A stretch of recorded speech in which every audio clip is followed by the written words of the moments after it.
तो हेलो, जय हिंद एवरीवन। हम आज आपके सामने दोबारा से आ गए हैं एक अपना नया टॉपिक लेकर। 12th क्लास का चल रहा था, हमने यहाँ से छोड़ दिया था तो और दोबारा बताने वाले हैं हम। तो आवेश की संकल्पना आपका हेडिंग बची है, तो इसके बारे में दोबारा बता रहे हैं।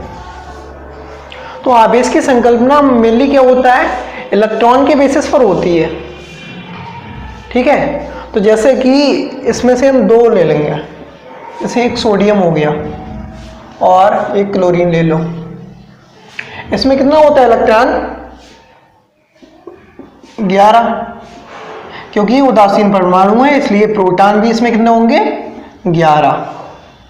ठीक है, और इसके पास क्या होता है अपना, इस पे 17 होते हैं। इलेक्ट्रॉन भी 17 होंगे और प्रोटॉन भी 17, क्योंकि दोनों ही उदासीन परमाणु हैं इसलिए क्या होगा, 17 हो गए।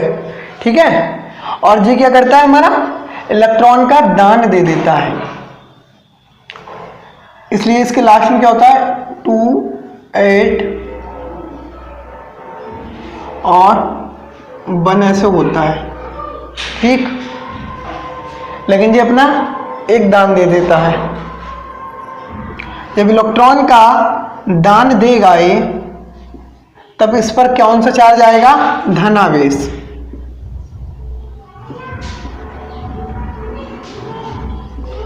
धनावेश मतलब पॉजिटिव चार्ज। और ये क्या करता है, इलेक्ट्रॉन को ग्रहण करता है।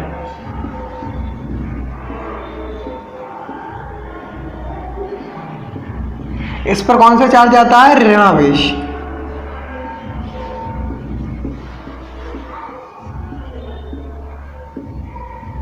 मतलब नेगेटिव चार्ज।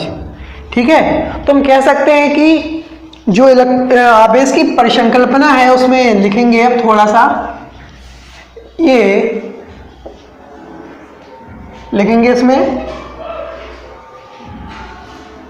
आवेश की परिसंकल्पना इलेक्ट्रॉन के बेस पर दी जाती है। इलेक्ट्रॉन के आधार पर दी जाती है। ठीक है, हो गया। यहां से स्क्रीनशॉट ले लीजिए या लिख लीजिए।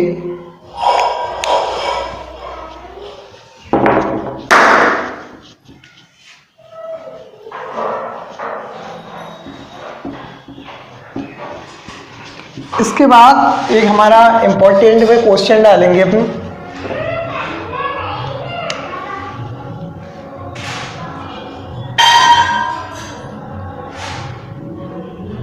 आवेश की संकल्पना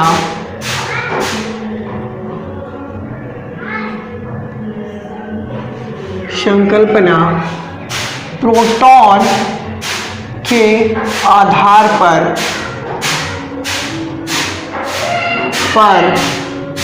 के आधार पर क्यों नहीं दी जाती है?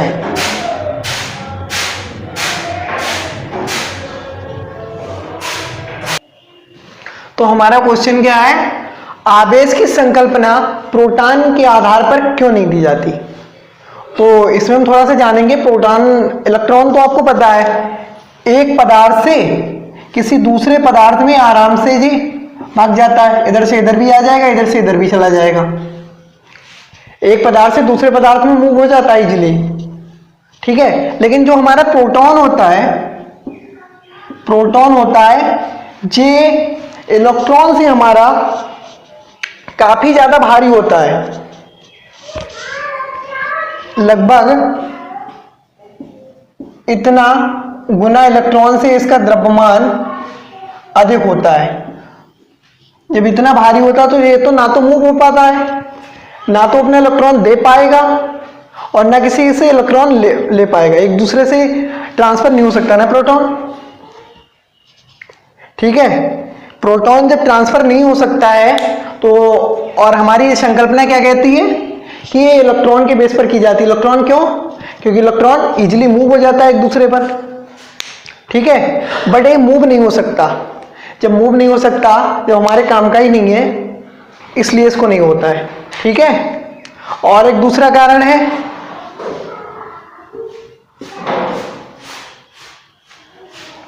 इसमें जो नाभिकीय बल होता है, नाभिकीय बल दुनिया का सबसे तगड़ा बल, ये बहुत ही अधिक मात्रा में इसमें होता है। इस कारण से प्रोटॉन के आधार पर आवेशों की संकल्पना नहीं की जा सकती, ठीक है। इस क्वेश्चन को स्क्रीनशॉट लेकर लिख लीजिए, ठीक है। तो हम इसमें आगे जानेंगे आवेश की मात्रक।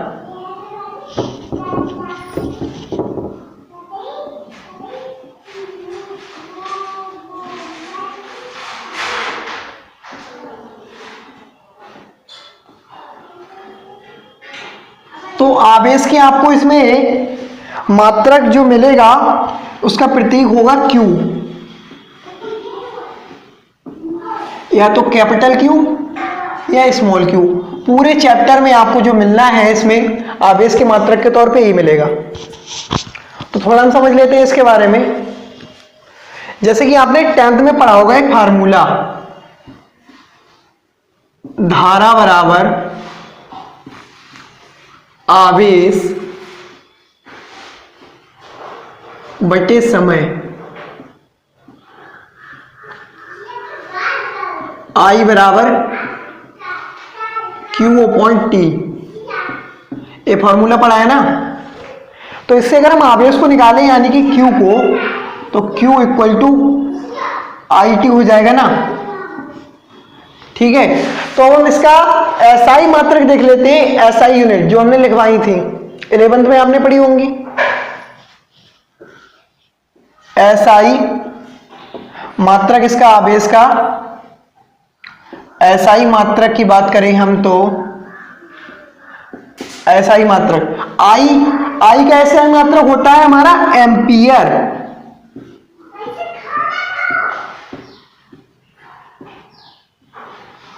और T यानी टाइम का मात्रक क्या होता है? सेकेंड,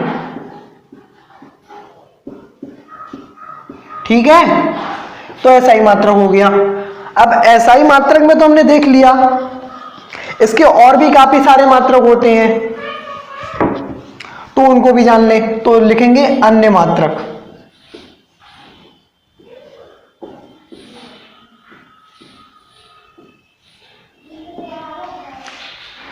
अन्य मात्रक में फैरड होता है इसका मात्रक। तो 1 फैरड बराबर होता है 96500 कूलाम। 1 फैरड = इतना होता है, जे हमारे आवेश का सबसे बड़ा मात्रक बोला जाता है। तो इसमें यहां पर लिख लेंगे आप ब्रैकेट में सबसे बड़ा मात्रक।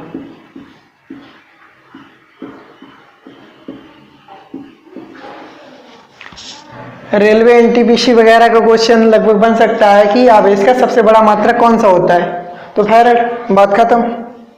अन्य मात्रक में कुछ हमारे होते हैं जैसे मेनली यूज में, तो जैसे कि माइक्रो कूलाम, ठीक है, माइक्रो,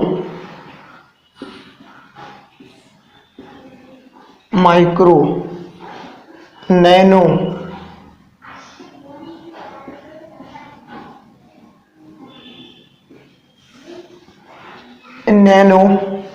और होता है पिको,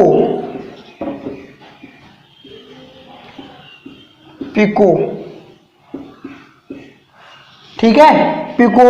और एक और होता है इसमें, चलो इतनी रख लो। और माइक्रो की वैल्यू जो आपकी होती है वो होती है 10⁻⁻⁶, ठीक है। अभी केवल लिख लीजिए, अभी इसको क्लियर करता हूँ।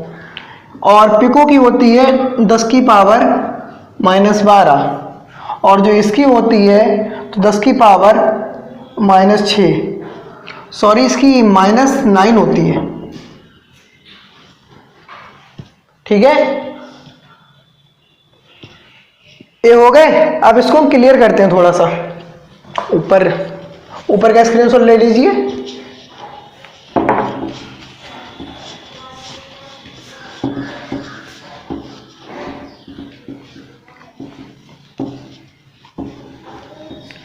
जैसे कहीं भी मिल गया 1 माइक्रोमीटर, माइक्रो की वैल्यू क्या होती है 1 इंटू माइक्रो की वैल्यू जी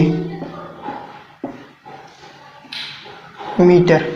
ठीक है, माइक्रो को मीटर में चेंज कर दिया, तो इसका यहां पर यूज होगा। आ गया समझ में? क्लियर? तो यहां तक तो आपको क्लियर होगा। आगे एक नोट पॉइंट डाल लेना। नोट पॉइंट में ये लिख लीजिए, आवेशों का बीजगणितीय योग। नोट पॉइंट में डालेंगे, आवेशों का बीजगणितीय योग होता है। बस इतना ही लिख लेंगे, क्योंकि आवेशों का बीजगणितीय योग हो जाता है। ऐसे देख लेंगे, जैसे वो एक हो गया आवेश Q1 और एक हो गया Q2, इसका 2 कूलाम ले लेंगे और इसका मान लीजिए -3। ठीक है, बीच में प्लस होगा तो इसको हम ऐड कर लेंगे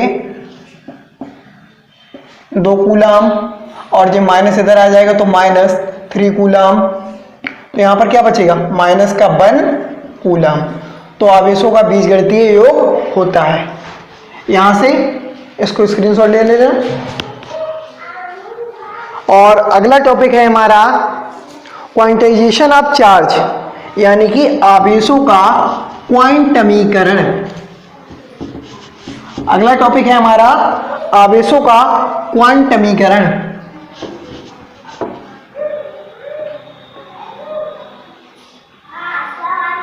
आवेशों का क्वांटमीकरण, इंग्लिश में बात करें इसकी हम तो क्वांटाइजेशन ऑफ चार्ज।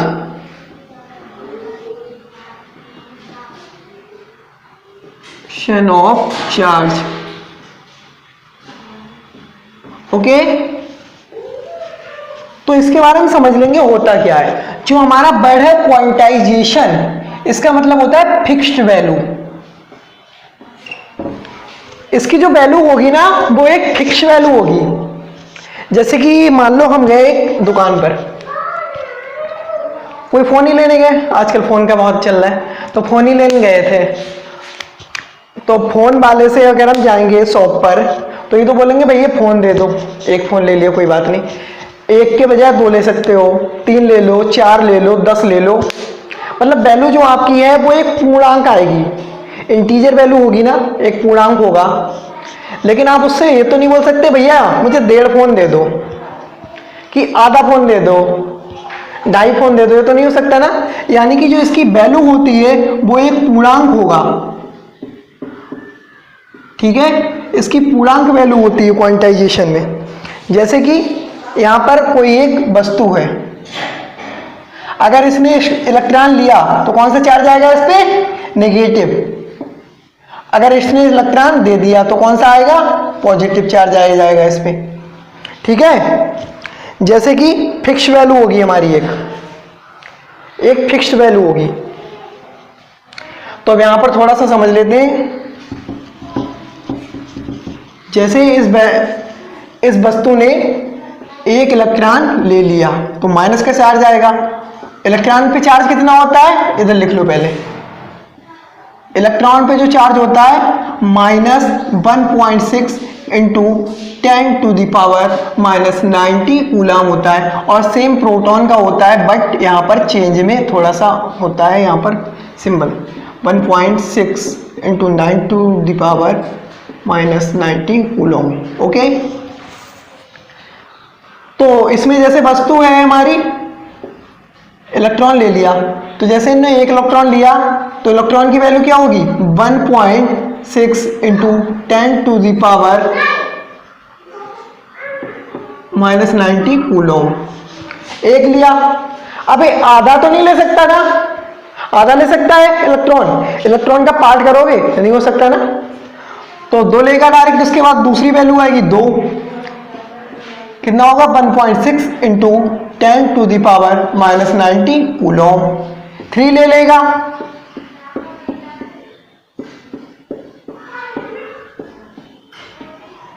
फोर ले लेगा,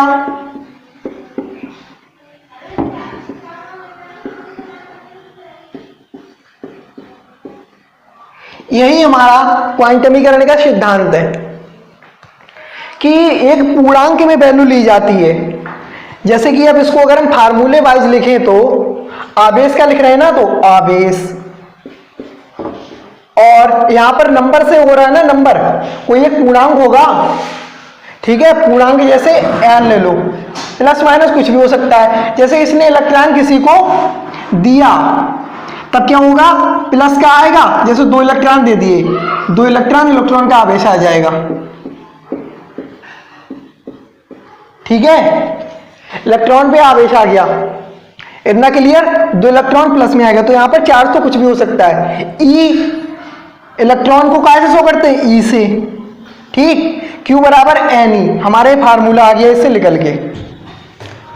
इसका स्क्रीनशॉट लीजिए,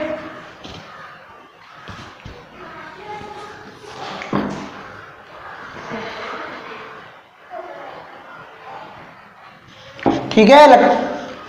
अब आगे लिखेंगे हम थोड़ा सा,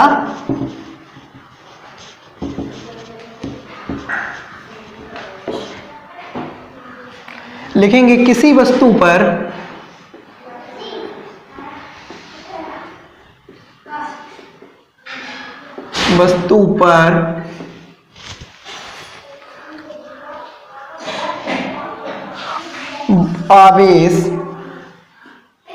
आवेश इलेक्ट्रॉनों का पूर्ण गुणज होता है, ठीक है। तो लिख लिए, किसी वस्तु पर आवेश इलेक्ट्रॉनों का पूर्ण गुणज होता है, यानी कि आवेश पूर्ण गुणज, यानी कि n जो कोई पूरा नंबर होगा और इलेक्ट्रॉन हो गया, ये फार्मूला यहां से निकल कर आया। तो इसका स्क्रीनशॉट लेना चाहे स्क्रीनशॉट ले लीजिए, और लिखना चाहते तो लिख लीजिए। फिलहाल मेरा तो यही सजेशन है कि यहीं से आप नोट्स बना के चलिए, ताकि आपको आगे बेनिफिट मिल सके इसका। और बाकी इस वीडियो में इतना ही, मिलते हैं एक नेक्स्ट वीडियो में, तब तक के लिए जय हिंद।